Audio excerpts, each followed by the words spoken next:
Hey, everybody. Fascinating chat today on the future of AI and enterprise efficiency with a true innovator in the field from SS&C Blue Prism. Colin, how are you? I'm very well, Evan. How are you? I'm doing well. Thanks for joining. I've really been intrigued by you and your professional journey at SS&C Blue Prism over the years. Thanks for joining. Maybe introduce yourself, your role at the company, and a little bit about what you're up to these days. Yeah, sure. I'm Colin Redbond. I am Chief Products Officer at SS&C Blue Prism, as you've said. My journey has come from a long career at IBM. I'm a corrupted enterprise architect.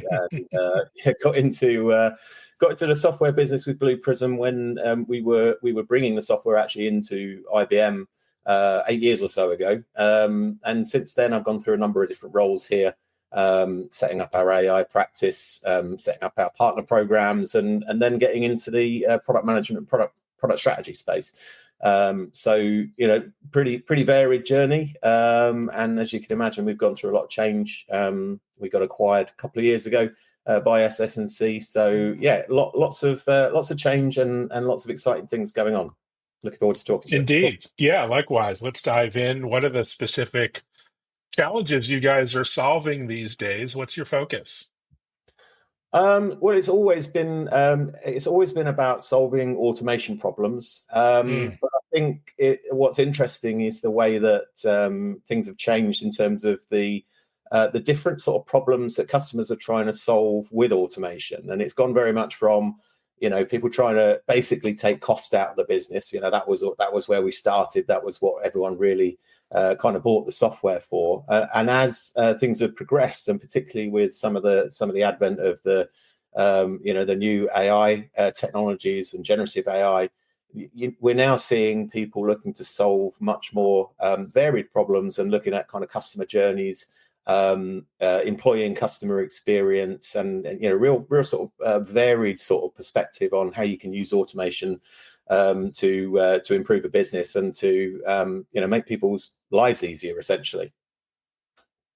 well, that would be nice. I'm all for that. And you work across many industries, but you're particularly focused on highly regulated industries like healthcare and financial services, banking. How do you see AI advancing in those verticals today? And how are they, how's automation reshaping how these Mm. industries work?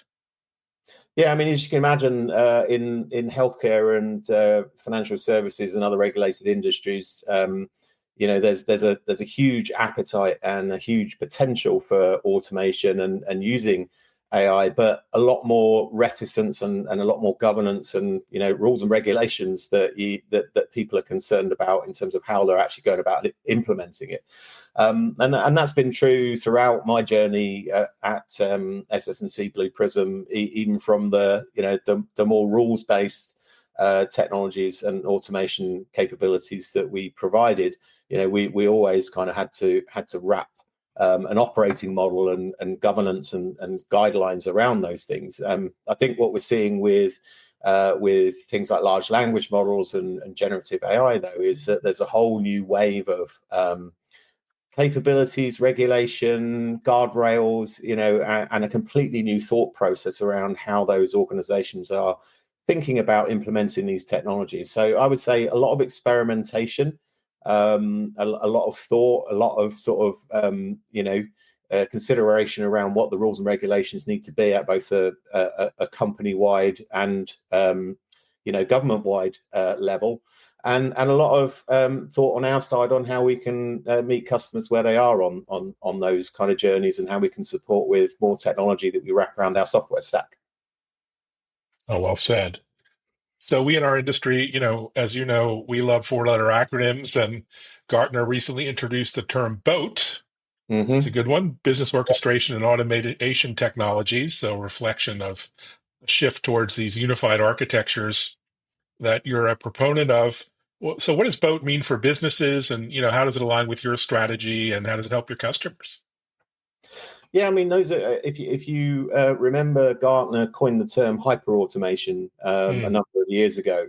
I think BOAT is really an evolution of that. It actually involves a lot of the same technologies. So it's bringing together things like intelligent document processing and robotic process automation, business process management, low-code application development, all those kind of things, all of which were sort of referenced in the hyper-automation definition that Gartner had.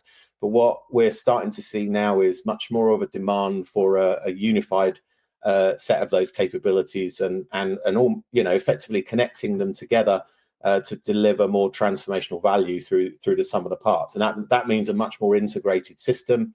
It means a much more integrated user experience. One of the things I'm very passionate about is it's not just about connecting technologies, it's about connecting people, and it's about connecting the people who are actually involved in using those technologies. So I think the big shift for me is about the platform side of things and how those technologies have come together.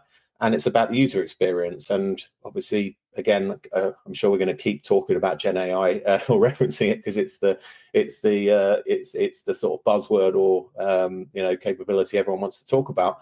But I think the thing that I talk about when I reference Gen AI is what it's really disrupting is user experience. It's now possible for you to create configuration and to do things for a business user or non-technical user to do things that weren't possible 3 years ago, and that applies across those other technologies as well. And it's also how we're thinking about bringing things together across our portfolio, which in itself has evolved through lots of different iterations of development and acquisition and all those kind of things. So I think the opportunity really is around that more unified user experience and the way that we bring those technologies together. Oh, fantastic approach. So IDC, on another note, talks increasingly about AI-powered automation, highlighting the convergence of AI and business processes. So how do you guys, take those concepts and turn them into, real-world solutions? I mean, we work very closely with our customers is the short answer. But what's changing is the way that customers are looking to adopt technology and to solve those problems. And I think more maturity in the way that they think about that and the way that they organize around the implementation of technology. And I'm sure you've probably seen the same with some of the other companies that you talk to. I think there's now recognition that you need to have a really strong strategy around how you're adopting technology and how you're adopting artificial intelligence. I think what we're starting to see now is with our customers is they're looking at how they can bring those things together as again, back to the sort of BOAT acronym, how they can use these different technologies together to solve larger, more complex problems. So to give a couple of examples, I mean, in 4 years ago, in the insurance space, for example, we would have been limited to, a fairly well-defined set of capabilities or problems that we could solve with automation. With large language models and with the kind of conversational interfaces that people are starting to get used to using now, all of a sudden you can transform an entire user journey or customer journey for an insurance claim. So when you actually submit an insurance claim now, there's a strong chance that the first interaction that you're going to have is with an AI-based conversational interface. And I used one of these things recently on I had to submit a ticket to address a problem I was having with a delivery, and I knew it was an AI intelligence because the signs and the things to ask to kind of get it to break cover. But the way that it was able to actually interact with me was just on another level compared to what it was 3 years ago.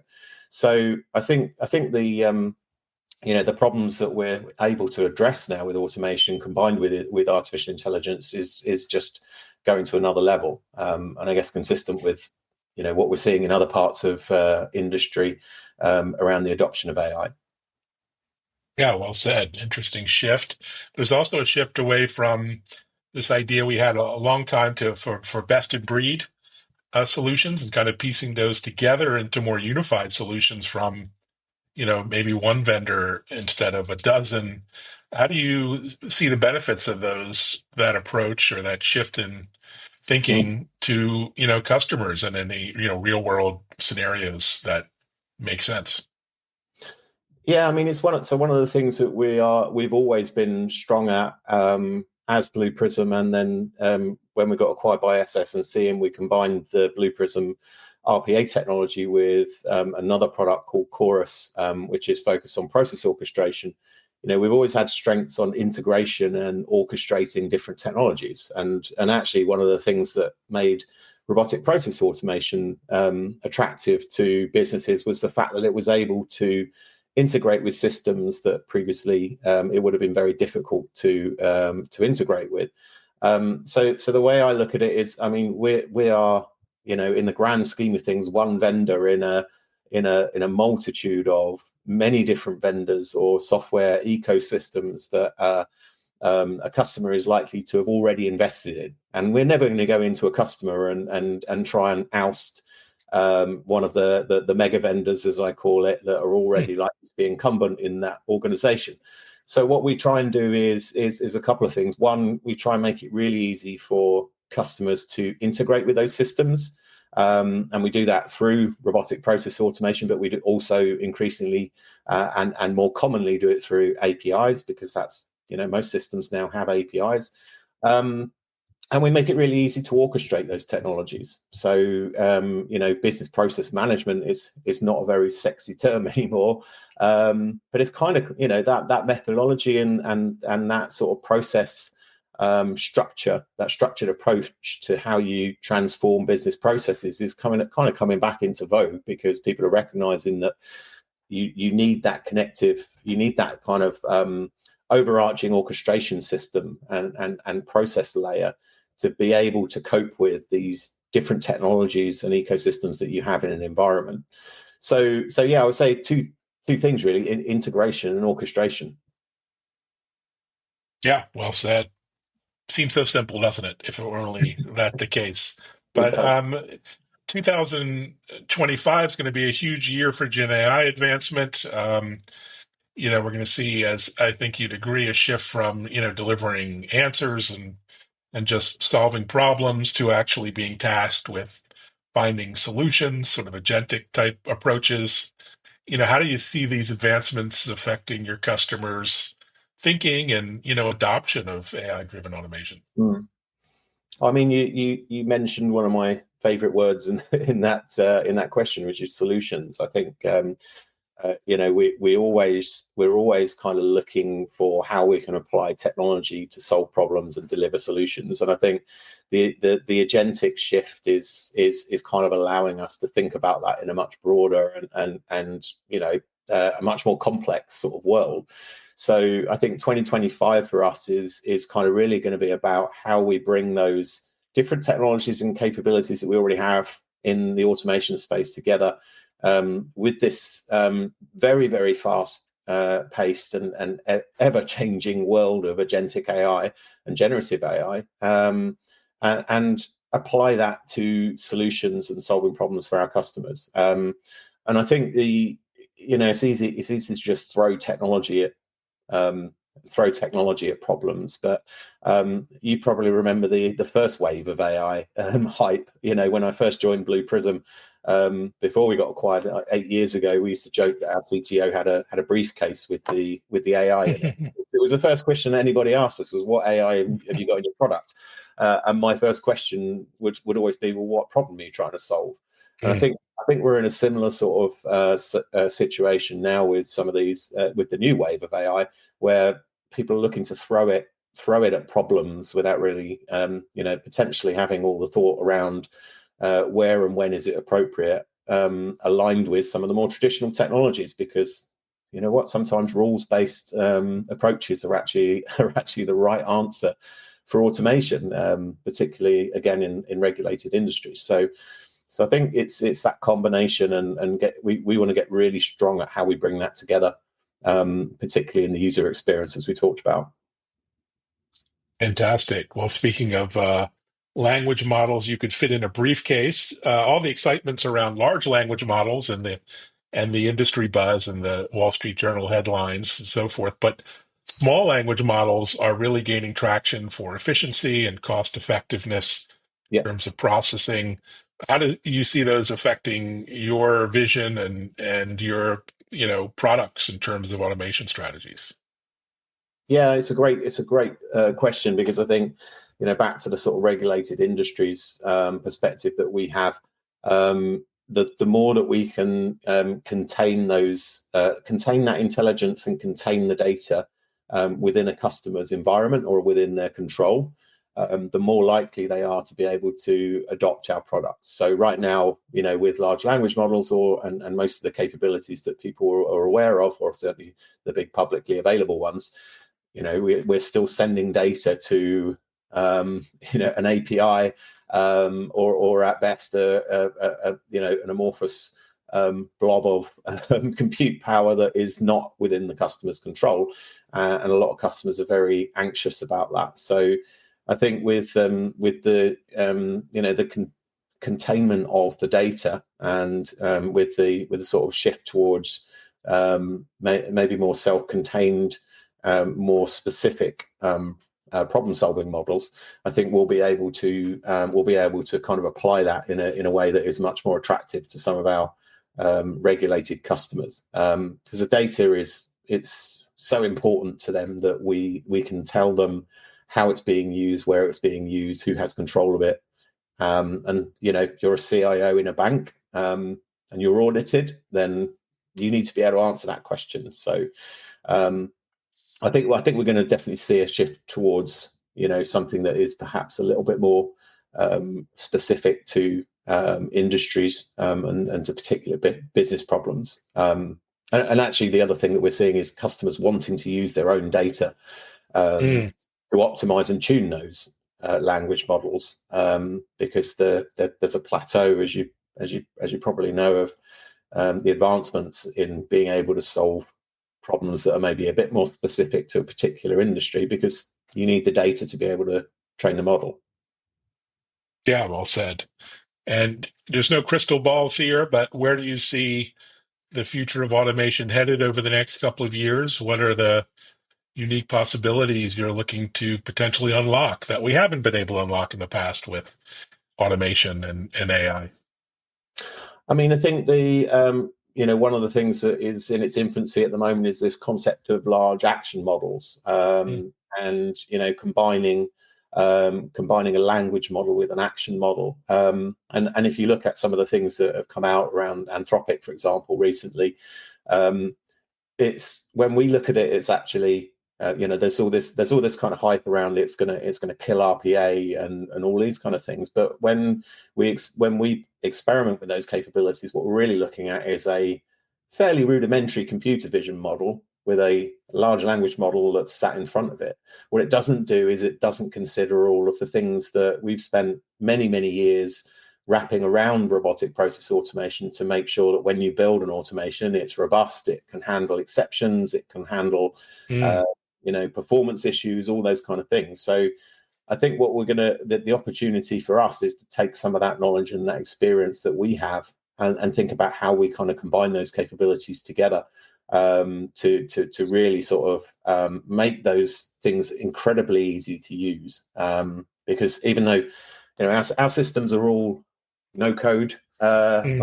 but you need to have a certain degree of experience and knowledge to be able to build something that's kind of stands the test of time. So I think that I see some of the things that are coming out right now as they're quite toy-like, really. I can order a pizza, order me a pizza, and it will show you the process of ordering a pizza. But imagine if that is I want to run my end of year financial reconciliation, or something really sort of heavy like that. Thinking through how we could start to industrialize some of those capabilities is really quite exciting. But I think we're a way off, particularly when it comes to those action models. But yeah, that's one that I think is particularly interesting. Indeed. And let's not underestimate the amount of tech that goes into ordering pizzas. So, on a separate note, Yeah. just kidding. But of course, Domino's is one of the biggest users of advanced tech in the US, from IoT to AI, from Oh, mapping. really? And I it's didn't know so who would have imagined every industry is affected here? What about you? What's next for you personally, professionally? in the next few months? What are you looking forward to beyond some rest and relaxation over the holiday? Yeah, Christmas. Definitely looking forward to that. I think, from my perspective, we've invested quite a lot over the last 2 or 3 years in some fundamentals in terms of the platform that we have, the technologies that we've brought together, and also a great team that I've got around me. So I think since the acquisition, as with most acquisitions, it takes a while for people to really find their rhythm in the new Mm. organization. I think we've now found that. So I'm looking forward to kind of capitalizing on some of the investments that we've made, the team that I've now got.